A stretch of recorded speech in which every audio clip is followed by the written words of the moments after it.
आज़ाद करो खुद को, आज़ाद जियो, सेट योर सेल्फ फ्री। जीवन को सीरियसली नहीं लेने का, हल्के में लेने का, मौज करने का। दोस्तों, सब कुछ कर लोगे, कठिन से कठिन काम कर लोगे, कॉम्प्लेक्स से कॉम्प्लेक्स काम कर लोगे, मुश्किल से मुश्किल परिस्थिति का सामना कर लोगे, अगर ज़्यादा सीरियस नहीं होगे। एक इंसान एक तालाब में तैर रहा था, मज़े मज़े में तैर रहा था, आनंद ले रहा था। तैरते तैरते बिल्कुल बीच में चला गया। तभी वहां से एक नाव गुजरी। नाविक ने उसे बोला, अरे इस तालाब में तो मगरमच्छ है, यहाँ क्यों तैर रहे हो? वो इंसान जो इतनी दूर तक मजे मजे में तैरता हुआ आया था, एकदम से ठंडा पड़ गया, डर गया, उसके हाथ पैर फूल गए, तैरना बंद कर दिया, डूबने लगा डर के मारे। वो तो अच्छा हुआ नाविक ने उसको बचा लिया। अब किसी मगरमच्छ ने तो हमला नहीं किया उस इंसान पर। हो सकता है मगरमच्छ ना भी हो, नाविक ने ऐसे ही बोल दिया। तैरते हुए तो आ ही रहा था उन्हीं परिस्थितियों में, वही परिस्थितियां भी थी, पर वो क्यों डूबने लगा? क्योंकि उसका मन चेतन हो गया कि मगरमच्छ हो सकते हैं, वो खतरा है, नुकसान पहुंचा देंगे, मैं बचा नहीं पाऊंगा खुद को। सिर्फ ये ख्याल पैदा हुआ और उसके हाथ पैर जम गए, पूरा खेल बदल गया। एक और छोटी सी कहानी सुनाता हूं, बहुत क्लैरिटी आएगी। एक गांव के बाहर दो ऊंचे पेड़ों के बीच में एक पेड़ का तना फंस गया था, मरे हुए पेड़ का, पतला सा तना था। एक लड़का वहां पे हर दिन खेलता था, एक पेड़ पर चढ़ जाता और उस पतले से तने से इस पेड़ से उस पेड़ तक जाता, फिर वापस आता, और बहुत तेजी से ये सब करता। एक दिन उसके आसपास रहने वाले एक इंसान ने उसको ये करते देख लिया। वो तो चौंक गया, इतनी जबरदस्त कला, उस पतली सी डंडी पर इतनी तेज तेज चल रहा है बच्चा, दौड़ रहा है बिना डरे, बिना परवाह करे, बिना हिले डुले। उसने बच्चे को नीचे उतारा, तारीफ करी और उससे आग्रह किया कि यही काम सारे गांव वालों के सामने कर, बहुत सारी तालियां बजेंगी, सब तेरी तारीफ करेंगे, तुझे पूछेंगे, तुझे इनाम देंगे। बच्चा मान गया। अब तक अनगिनत बार वो उस पतले से तने पर चल चुका था, पर जैसे ही लोग इकट्ठे हुए, सामने लोग थे, उनकी तरफ देखकर, उनकी घूरती आंखों को देखकर वो लड़का पहले 2 कदमों में ही लड़खड़ा गया और नीचे गिर गया। वो तो शुक्र है कि नीचे भूसा लगाया गया था उसके लिए। सब हंसे उस बच्चे पर, बच्चा बहुत शर्मिंदा हुआ, रोने लगा। वही उसका पड़ोसी उसके पास आया, उसे बोला, समझाया, लोगों की अपेक्षा तुम्हारे प्रति खत्म हो गई है, अब कोई तुम्हारी तारीफ नहीं करेगा, कोई इनाम नहीं देगा, अब भूल जाओ उसको। जैसे रोज मस्ती में खेलते हो, पेड़ पर चढ़कर उस तने के साथ वैसे ही खेलो, वैसे ही कूदो, वैसे ही भागो। अब ये भीड़ तितर बितर हो रही है, सब जा रहे हैं, तुम चिंता मत करो इनकी, अपना खेल चालू रखो। लोग जाने लगे, बच्चा फिर से पेड़ पर चढ़ा और खेल के भाव से उस तने पर तेजी से दौड़ने लगा। उसको दौड़ता देखकर फिर लोग रुक गए, घूरने लगे, चौंक गए, तालियां बजाई, बच्चे को ढेर सारे उपहार मिले और एक प्रख्यात कलाबाज ने, एक नट ने उसको सिखाने का, शीशा देने का फैसला कर लिया। उस बच्चे की जीवनी भी बन गई। पहले बहुत गरीबी में जीता था, अब एक कलाकार बन गया। क्या सीख मिलती है हमें इस कहानी से? जितनी जिस चीज की परवाह करने लगोगे, जिस भी काम को करने का बोझ लेने लगोगे कि ये होना ही होना है, इसका सही होना जरूरी है, इसमें सफल होना जरूरी है, ये पाना जरूरी है, उतना ही वो मुश्किल बनते चले जाएगा तुम्हारी नजरों में। तुम्हारे शरीर के लिए, तुम्हारी ऊर्जा के लिए, तुम्हारी बुद्धि के लिए वो तो जैसा है वैसा ही रहेगा, तुम कमजोर बन जाओगे। अपेक्षाओं का बोझ सबसे भारी बोझ होता है दोस्तों। वो एक जवान इंसान के कंधों को 80 साल का बुजुर्ग बना देता है, इतना झुका देता है। ना गिरने का डर ही इंसान को गिराता है। खेल की भावना और बेपरवाही, प्लेफुलनेस एंड केयरलेसनेस, यही वो शक्ति है जिसकी मदद से एक फूल तपती धूप में भी मुस्कुराता है, जो एक बीज को नन्हे से मृत रूपी बीज को एक बहुत बड़ा वृक्ष बना देती है, जिसकी मदद से एक बंदर पहाड़ के ऊपर खाई के पास एक पेड़ से दूसरे पेड़ पर छलांग लगा देता है बेपरवाह होकर कि मैं गिरा तो गया, जिसकी मदद से पंछी आकाश में ऊंचा उड़ते हुए गुनगुनाते हैं, गाते हैं, नीचे गिरने की परवाह नहीं होती। जहां तुमने खेल की भावना को त्याग दिया कि सब कुछ खेल है, सोचना शुरू कर दिया, अपेक्षा रखनी शुरू कर दी, प्रेशर लेना शुरू कर दिया, गिरने से डरने लगे, वहीं ये सारी ताकत खत्म हो जाएगी प्रकृति की। Freedom is in to fail and not care about it. आजादी है हार कर, गिर कर भी हार ना मानना, उस हार की परवाह ना करना, दोबारा उठकर लड़ना, सामना करना, आगे बढ़ना। कौन तुम्हें देख रहा है उसकी परवाह ना करना तुम्हारी आजादी है। लोगों की परवाह में, लोगों की नजरों में फंस गए तो तुम कहां आजाद हुए, तुम तो उनके गुलाम बन गए। कि मात्र उनकी नजरों ने तुम्हें कमजोर कर दिया। किसी को साबित करने के लिए कुछ भी नहीं करना, किसी की तारीफ के लिए कुछ मत करना। मुझसे जैसे ही कोई कहता है ना साबित करके देखा खुद को, अपने टैलेंट को, अपने आप को, मैं कहता हूं कर दिया साबित, कुछ नहीं हूं मैं, शून्य हूं मैं। ठीक है, आगे बढ़ोगे, बात खत्म। मैं क्यों करूं साबित? साबित करने से मेरी रोटी चलेगी क्या? प्रकृति की धुन के साथ नाचते जाओ, गाते जाओ, कुछ नहीं बिगड़ेगा। कम से कम गलती होगी, परफेक्शन की तरफ आगे बढ़ो। दुनिया में जिस भी चीज की, विषय की, व्यक्ति की जितनी ज्यादा परवाह करोगे, वो परवाह आपके दिमाग में मजबूती नहीं बनाएगी, उस विषय को मजबूती नहीं देगी, वो आपके दिमाग को बहुत कमजोर कर देगी, हारने का डर पैदा करेगी, जल्दबाजी पैदा करेगी, अपेक्षाएं पैदा करेगी, और आप कमजोर पड़ जाओगे। इसलिए वो विषय मजबूत हो जाएगा, उसके अंदर ताकत आ जाएगी, कंपैरेटिव स्ट्रेंथ आ जाएगी। अगर मैं आपसे कहूं 100 कदमों तक दौड़ के दिखाओ, कोई बड़ी बात नहीं, आराम से दौड़ोगे। क्या हो अगर मैं बोलूं 100 कदमों तक अपना सबसे तेज दौड़ कर दिखाओ, तब मैं मानूंगा तुम्हारे अंदर कोई टैलेंट है, कोई एबिलिटी है, स्टेमिना है। फिर मैं कुछ लोगों को बुला लूं तुम्हें देखने के लिए दौड़ते हो, तुम भी जज करो। फिर मैं जीतने पर रिवॉर्ड लगा दूं, जीतोगे तो ये रिवॉर्ड तुम्हें मिलेगा, इतने समय में दौड़ के दिखाओगे, इतनी तेज दौड़ के दिखाओगे तो ये रिवॉर्ड मिलेगा। पहले भी आपको 100 कदम भागना था, अब भी 100 कदम भागना है, पर अब आप डरने लगोगे, पसीने आ जाएंगे, लड़खड़ाने लगोगे, आत्मविश्वास कम हो जाएगा, हारने का डर पैदा हो जाएगा, लोगों के सामने मजाक बनने का डर पैदा हो जाएगा, और अपना बेस्ट तो आप निश्चित ही नहीं दे पाओगे। तो मैं तो कॉम्पिटिटिव स्पिरिट के अगेंस्ट हूं, हमेशा रहा कि दूसरे को नीचा दिखा के ही आप ऊंचे उठ पाओगे। एक इंसान के अंदर असीमित शक्तियां हैं, क्षमता है, उसे बस बेपरवाह होना है, पैशनेट होना है, मस्ती में काम करना है। कई बार कॉर्पोरेट्स क्या करते हैं, एम्प्लॉइज के बीच में कॉम्पिटिटिव एनवायरनमेंट बना देते हैं, वो भी गलत तरीके से, डर की भावना पैदा करते हैं। दोस्तों, नकारात्मकता तो पौधों पर भी प्रभाव डालती है।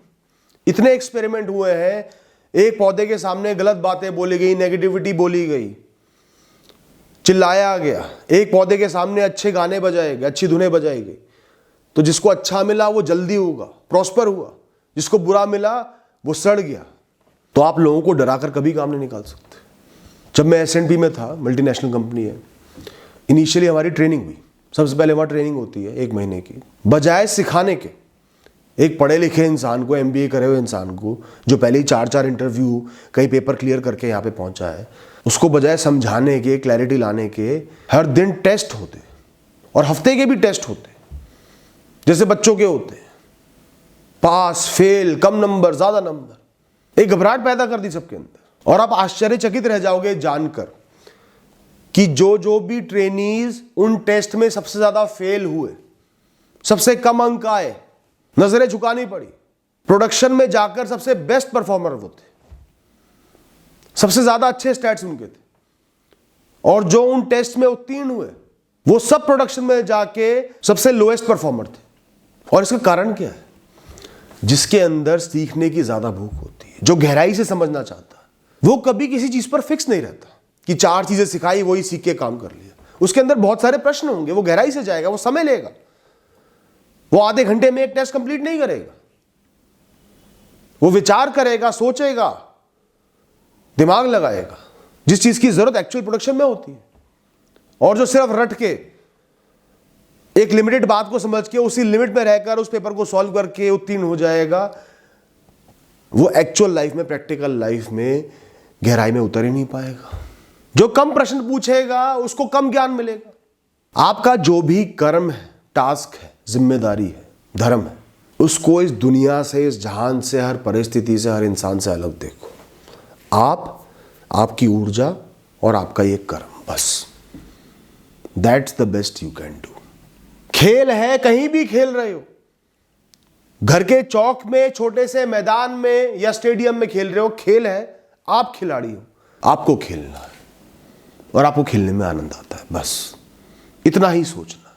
दोबारा वो नन्हे से बच्चे बन जाओ जिसको हर चीज के साथ खेलना है, किसी भी चीज को सीरियसली नहीं लेना, जो खेल की भावना से हथौड़े को कीलों पर दे दे के मारता रहेगा पूरे दिन, जो पूरे दिन इधर से उधर दौड़ता रहेगा और स्टेप काउंट भी नहीं करेगा, इतने स्टेप हो गए मेरे, इतना थक गया मैं, या इतनी कैलोरीज गई मेरी। जिसको परवाह नहीं कौन उसे देख रहा है नहीं देख रहा है, कौन क्या सोच रहा है, हंस रहा है रो रहा है, वो खेल में मग्न है। बच्चे जल्दी क्यों सीखते हैं? क्योंकि उनके अंदर खुद को रोकने वाले ख्याल और स्मृतियां नहीं होते, बिलीफ्स नहीं होते, वो लोगों की नजरों के प्रति चेतन नहीं होते। लोग क्या सोच रहे हैं, उनको जल्दी नहीं होती सीखने की, उनको ना सीखने का डर नहीं होता, उनको कुछ साबित नहीं करना होता। उनके सामने कुछ शब्द आए, कुछ वाक्य आए, कोई भी काम आया, समझना है, खेल की भावना से सीख लेना। अभी एक पन्ना आपको दे दिया जाए, कुछ लिखा हो, ये पढ़ के याद करके बताओ। इतना लंबा, इतने कॉम्प्लेक्स शब्द मैं नहीं बोल पाऊंगा, लोगों के सामने बोलना होगा, माफ कर दो। यही बड़े इंसान की समझदारी है, एडल्ट्स की समझदारी है दोस्तों, जो उनके घुटनों को कमजोर कर देती है, उनके दम को बाहर निकाल देती है। इस दुनिया में कुछ भी नकारात्मक जैसा या नेगेटिव नहीं होता। हर चीज, हर विषय एक अनुभव है, एक एक्सपीरियंस है, या फिर भविष्य के लिए प्रैक्टिस है। जब एक इंसान का किसी लॉन्ग टर्म गोल के लिए कमिटमेंट होता है, उसने तय कर लिया होता है कि अगले कुछ साल इसी कर्मस्थली में रहना है, ये कर्म करने हैं। कोई भी परिस्थिति पैदा हो जाए, कॉम्प्लेक्सिटी पैदा हो जाए, बीच बीच में 100 बार हार जाऊं, लोग आगे बढ़ जाए, ये करते रहना है। वो क्यों परवाह करेगा आज का परफॉर्मेंस आ रहा है, सफलता मिल रही है नहीं मिल रही, लोग क्या सोच रहे हैं। उसे पता है मुझे अगले कुछ सालों तक खुद को समर्पित करके करते जाना है, सीखते जाना है। Every act is a practice. I am becoming better through every act. हर दिन के साथ, हर क्षण के साथ मैं सीख रहा हूं, बेहतर बन रहा हूं। शाम को जो भी परिणाम मिले, मुझे तो रात को चैन से थककर सो जाना है और सुबह उठकर वही कार्य करना है, बात खत्म। डर तब लगता है जब आप खुद को सक्सेस से कमिट करते हैं। इतना मुझे मिल जाना चाहिए, ये नौकरी मुझे इतने समय मिल जानी चाहिए, जल्दी से जल्दी मिल जानी चाहिए, तभी से डर लगना शुरू हो जाता है, फेल तो नहीं हो जाऊंगा, लोग क्या सोचेंगे, क्या अंजाम होगा। The avoidance of pain, suffering और failure is a bigger suffering than the suffering itself. दुख से, दर्द से, हार से बचने का जो डर होता है, जो वो दर्द होता है, वो बेचैनी होती है, वो उस दुख को, उस हार को, उस दर्द को भोगने से ज़्यादा बड़ी होती है। सिर्फ एक ये बात लोग समझने लगे ना, तो जीवन सुखों से, खुशी से भर जाएगा। इतना नहीं सोचेंगे बेकार, जो होगा देख लेंगे, देख ही लूँगा, देख ही सकता हूँ, आगे बढ़ ही जाऊँगा, ये भावना रखेंगे। जीवन में दर्द भी होगा, निराशाएं भी होंगी, नाकामयाबी ढेर सारी होंगी, अधूरे सपने होंगे, बहुत कुछ खो दोगे। और जब इस कहानी का अंत होगा, जब ये समापन की ओर होगी, आपके पास एक लंबी लिस्ट होगी इन सब की, अच्छाइयों के साथ साथ। हर इंसान के पास होती है। क्यों बच रहे हो इनसे? एक लिस्ट तो तभी बनेगी ना जब छोटे छोटे फेलियर उसमें ऐड होंगे। तो आज कुछ बुरा हो गया, गलत हो गया, खो दिया, तो वो उस लिस्ट में ऐड हो गया, उसने होना ही था। उसके बिना आपकी कहानी का समापन नहीं होगा। आपकी कहानी, पिक्चर परफेक्ट नहीं बन सकती। आज तक किसी की कहानी नहीं बनी, ना आगे बनेगी। ये लिस्ट हर इंसान के पास होगी जाते समय। जैसे अच्छे बुरे कर्मों की होती है, वैसे पाने खोने की लिस्ट होगी। और ये जो खराब वाली लिस्ट है ना, ये भी हर इंसान के जीवन को एक बड़े यूनिक तरीके से शेप करती है। सही राहें भी यही दिखाती है, मकामों का सम्मान करना भी यही दिखाती है, सही लोगों से भी यही मिलवाती है, खराब लोगों से भी यही बचाती है, आंतरिक मजबूती भी यही देती है, कहानी को रोचक भी यही बनाती है। तो इस लिस्ट में बहुत सारी चीजें होंगी। 8th क्लास में फेल हो गया, इस सब्जेक्ट में फेल हो गया, पहला प्यार अधूरा रह गया, जूता मार के चली गई, रिसेशन आते ही सबसे पहले मुझे नौकरी से निकाल दिया गया था, माँ बाप का एक बहुत बड़ा सपना मैं पूरा नहीं कर पाया था। होगी लिस्ट। इन इंडिविजुअल आइटम से क्यों इतना डर रहे हो? पूरी लिस्ट बनेगी आगे। तो तैयार रहो पहले से ही। सब सही नहीं होगा, सब परफेक्ट नहीं होगा। आपका पहला फेलियर, पहली नाकामयाबी, पहली निराशा, पहली डिसअपॉइंटमेंट लास्ट नहीं है, आखिरी नहीं है। You can fail. आप हार सकते हो, आप निराश हो सकते हो, आप खो सकते हो, पर जीवन नहीं रुकेगा। जो भी आपके जीवन को ना रोक पाए, वो ना हार है, ना वो दर्द है, ना वो दुख है, वो अनुभव है। एक बार एक इंसान ने मुझे कांटेक्ट किया था, वो मेरे लेखों को पढ़ता था, उसका यूपीएससी का इंटरव्यू था, बहुत स्ट्रेस था। मैंने उसे समझाया कि अगर तुम्हें ये पोस्ट मिल गई, पहली बात तो तुम इस इंटरव्यू के डिजर्विंग हो, इसलिए यहां पहुंचे हो। कुछ तो किया है यहां पहुंचने के लिए, बहुत कुछ किया है। यूपीएससी ने तुम्हें इस लायक समझा है कि तुम यहां बैठ के इंटरव्यू दे, हमारे प्रेस्टिजियस जो लोग इंटरव्यू ले रहे हो उनका समय ले, इसलिए तुम यहां बैठे हो। तो काबिल तो हो ना। अगली बात, अगर तुम सिलेक्ट हो जाते हो इस पोस्ट पर, तो ऐसे इंटरव्यू, ऐसी कठिन परिस्थितियां तो तुम्हें रोज देखनी पड़ेंगी। हर दिन बड़ी बड़ी टफ कॉल्स लेनी पड़ेंगी, जहां नौकरी भी खतरे में होगी, इमेज खतरे में होगी। ये इंटरव्यू नहीं है। ये तो सिर्फ वो ये लोग देख रहे हैं कि तुम इतना तनाव आगे झेल पाओगे इस नौकरी में, और अगर ये नौकरी तुम्हारा सपना है तो इसके तनावों को झेलना भी तो तुम्हारा सपना होना चाहिए। तो तुम तो ये सोच के इंटरव्यू दो कि अपना काम संभाल चुके हो, उस काम को ही कर रहे हो, उस स्ट्रेस को हैंडल करना शुरू कर दिया है आज से। उस इंटरव्यू को भी एक ऑफिसर की तरह हैंडल करो, एक स्टूडेंट की तरह नहीं। मैं मानता हूं आप में से ज्यादातर लोगों ने कई बार अचानक सफलता देखी होगी, अपेक्षाओं से ज्यादा सफलता देखी होगी, अपेक्षाओं से ज्यादा फल मिल गए, और कई बार मस्ती में कोई काम किया और बियॉन्ड एक्सपेक्टेशन कर डाला, बेहतरीन तरीके से कर डाला आपने। लोगों को यकीन नहीं हुआ, खुद आपको यकीन नहीं हुआ, बेपरवाह होकर मस्ती में ऐसे ही वो काम कर दिया और लोग चौंक गए। क्यों होता है ऐसा? क्योंकि अपेक्षा नहीं होती, ना उसको दूसरों से, ना दूसरों को उससे, ना उसको खुद से। परवाह ही नहीं होती, कर जाता है बढ़िया, बन जाता है वो प्रकृति की ताकत। आपने फर्स्ट टाइम लक के बारे में सुना होगा। ज्यादातर समय जब एक इंसान कोई कार्य, कोई स्किल, कोई खेल पहली बार करता है ना, वो बेस्ट करता है, उसमें जीत जाता है, बियॉन्ड एक्सपेक्टेशन कर जाता है। फिर अगली बार से उसके स्टैट्स गिरते चले जाते हैं जब तक प्रॉपर ट्रेनिंग ना हो। बिना प्रैक्टिस के, बिना सीखे ही पहली बार में बहुत बढ़िया कर जाते हैं लोग। और इसलिए कर जाते हैं क्योंकि उनके अंदर हारने का डर नहीं होता। अभी तो शुरू ही कर रहा हूं। जीतने की कोई ज्यादा कामना नहीं होती, कोई दबाव नहीं होता कि जीतना है। वो खुद की कमजोरी या ताकत के बारे में नहीं सोचते कि मैं कितना ताकतवर हूं इसको खेलने के लिए, कितना कमजोर हूं खेलने के लिए, मुझे क्या क्या नहीं आता, क्या क्या कमी है, कुछ नहीं सोचते, बस खेल डालते। फिर धीरे धीरे और खेलते हैं, हारते हैं, समझ में आता है कि मैं अभी कमजोर हूं, मुझे बहुत सीखना है। ये स्मृतियां बना देते हैं कि मैं कमजोर हूं, मैं कम हूं। तो अगर आप कमजोर हो भी नहीं, आपके अंदर नेचुरली वो स्किल है, तो भी आप उसको खो दोगे कि मैं कमजोर हूं, मुझे भी सीखने की जरूरत है। ये बिलीफ सिस्टम आप बना लेते हैं। अगर आपको 20 मील चलना है तो उसको 20 मील चलने की तरह मत देखो, उस पूरे 20 मील की परवाह मत करो, उस पूरे 20 मील से खुद को मत जोड़ो। आप सोचो मुझे 3 मील चलना है, उसके बाद आराम करना है। 3 मील चलना ही मेरा लक्ष्य है एक बार में। 3 मील चल के एक छोटा सा ब्रेक लो, चाय पी ली, कुछ खा लिया, बैठ गए। फिर उस नए क्षण में एक नया गोल बना लो, आप कितना चलना है, 3 या 4 मील चलना है। वही आपके लिए सफलता है, वही मंजिल है। आराम से पूरा डिस्टेंस कवर कर लो। और अगर आपने सोचा मुझे 20 मील चलना होगा, आपके पैर और घुटने वैसे ही कमजोर महसूस करने लगेंगे, चल भी नहीं पाओगे, एक एक कदम भारी लगने लगेगा। आपका हर कदम 20 मील का लोड लेकर चलेगा। दोस्तों, ज्यादातर हिंदुस्तानी बच्चों के लिए ना, ये जो अपेक्षाओं का पहाड़ है, जो बोझ है, वो कंधों पर लेकर चल रहे हैं, ये घर से ही शुरू हो जाता है इमेच्योर पेरेंट्स की वजह से।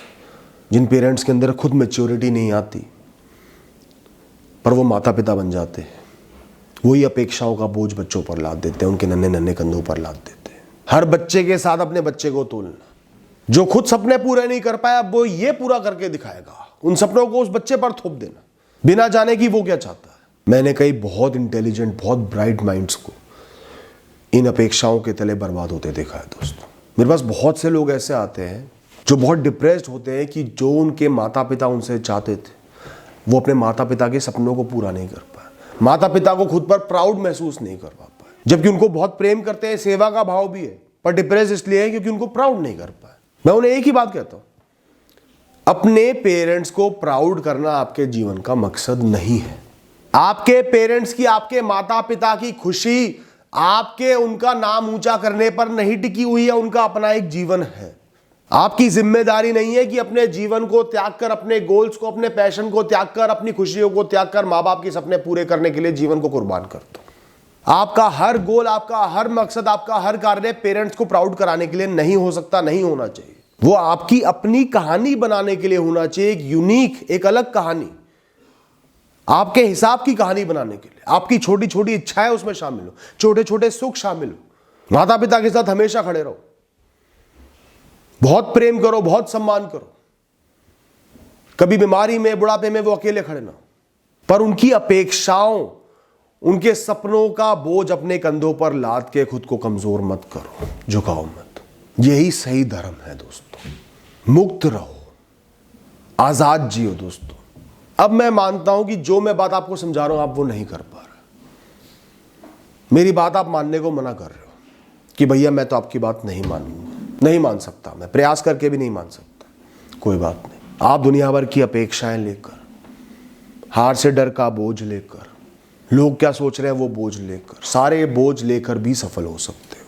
इन बोझों के साथ भी आप एक फील्ड में एक्सेल कर सकते हो, बेस्ट बन सकते हो। और उसका एक ही तरीका है, आम इंसान से 10 गुना प्रैक्टिस। दूसरे लोग 10 बार प्रैक्टिस कर रहे हैं तो आपको 100 बार करनी है। हर प्रयास, हर फेलियर, हर छोटी सफलता प्रैक्टिस। हर मैच चाहे छोटा हो चाहे बड़ा हो, हर खेल प्रतियोगिता चाहे छोटी हो चाहे बड़ी हो, प्रैक्टिस, और कुछ नहीं है। ये मान के आगे चलो। तो 100 मैच खेले तो कितने हारे कितने जीते वो मायने नहीं रखता। 100 मैच खेले, 100 बार प्रैक्टिस करिए। और लोगों ने भी 100 मैच ही खेले तो मुझे तो 1000 खेलने होंगे आगे बढ़ने के लिए, क्योंकि मैंने अपेक्षाओं का बोझ लादा होगा। कोई बात नहीं, responsibilities are meant to make you mindful and not weak. जिम्मेदारियों का एहसास आपको सिर्फ उनके प्रति संज्ञान लेने में मदद करता है, उनको जानने में मदद करता है, ना कि कमजोर बनाने के लिए होता है। ताकि आप आलस में पड़े ना रहो, कुछ नहीं करना, ताकि आप वेस्टेज ना करो, समय की बर्बादी, ऊर्जा की बर्बादी, संसाधनों की बर्बादी ना करो, कि अपने संसाधन, अपनी ऊर्जा इस जिम्मेदारी में भी लगाने हैं, ताकि आप रिस्क को मैनेज कर पाओ। ये जिम्मेदारी पूरी करनी है तो मैं इतना रिस्क ले सकता हूं लाइफ में, इतना एक्सपेरिमेंट कर सकता हूं। मैं लोगों से कहता हूं अगर तुम्हारे पास रोटी नहीं है तो सबसे पहले रोटी को सिक्योर करो, उस जिम्मेदारी को पूरा करो। उसके बाद जितना समय मिलता है, जितनी भी देरी हो जाती है, उसके बाद अपने सपनों के लिए लड़ो। रोटी नहीं है तो सपनों के लिए 4 दिन नहीं लड़ पाओगे। तो रोटी एक जिम्मेदारी है, उस जिम्मेदारी का एहसास करके, उसका सम्मान करके, उसे पूरा करके फिर आगे बढ़ना है धीरे धीरे। कोसना नहीं है कि मेरे पास तो रोटी भी नहीं है, लोग तो रोटी खा के मेहनत कर रहे हैं। ये तुम्हें सौंपी गई है जिम्मेदारी कुछ सोचकर। अल्टीमेटली जितना आपके अंदर ऊर्जा है, जितना आपके पास एक दिन में समय मिल रहा है, उतना ही तो काम कर सकते हो ना, उससे ज्यादा तो नहीं कर सकते ना। अगर आज आपके सिर पर कर्ज है, बहुत कर्ज है, आपकी कमाई उस कर्जे को नहीं चुका सकती, किस्तें आप नहीं भर सकते, तो भी सबसे जरूरी जिम्मेदारी है कमाना। बिना कमाई के तो कोई भी हल नहीं निकलेगा और डूबते चले जाओ। अभी कोई हल नहीं निकल रहा तो सबसे पहला फोकस होना चाहिए अपनी जिम्मेदारी पर कि कमाई चालू रखनी है। That's the best you can do. Depression में चले जाओगे, हाथ पैर छोड़ दोगे, कमाना भी छोड़ दोगे तो क्या होगा, क्या भला होगा? नहीं होगा। राह निकलेगी पर कमाई करते रहो। और लोन नहीं लेना, पुराने वालों से बातचीत करनी है, लोन के समय को बढ़ाना है, किस्त का अमाउंट कम कराना है, उनसे टाइम लेना है, उनको बता देना है कि अभी कठिन परिस्थिति है, थोड़ा थोड़ा ले लो। जो भी करना है वो हल तब निकलेगा जब कमाओगे। लॉस भी हो गया, काम बंद भी हो गया, तो दूसरी कमाई पर ध्यान देना है कि कैसे मैं 4 पैसे घर पे लाऊं कि बच्चों की फीस जाए, घर की रोटी चले, उसके बाद ही मैं जीत सकता हूं, वापसी कर सकता हूं। बिना रोटी के, बिना बेसिक संसाधन के आप कुछ नहीं कर सकते। लड़ाई करने के लिए भी औजार तो चाहिए, लड़ाई करने के लिए भी, युद्ध करने के लिए भी तलवार तो चाहिए ना, पेट भरा तो होना चाहिए ना। जो केयर फ्री लिविंग है ना, मुक्त होकर, आजाद होकर जीना है, बेपरवाह जीना है, वो ये कहता है कि अपने दिमाग को हर चीज के लिए खुला मत रखो, काम की चीजों के लिए खुला रखो, अपने ख्यालों को काम की बातों के लिए रिजर्व रखो। मुझे क्या करना है, क्या बेस्ट है, कैसे मैं इस काम का आनंद ले सकता हूं, आज के दिन में मेरी जिम्मेदारी क्या है, क्या मेरे लिए बेहतर है, क्या मेरा चुनाव है, इस क्षण में मैं सबसे बेहतर क्या कर सकता हूं, चाहे जीवन की परिस्थितियां जो भी हो, फिर अगले क्षण में जाके उस क्षण में बेहतर क्या कर सकता हूं। दुनिया से, विषयों से आइसोलेट होकर, अलग होकर चुनाव आपको करना है दोस्तों। Thank you and all the best.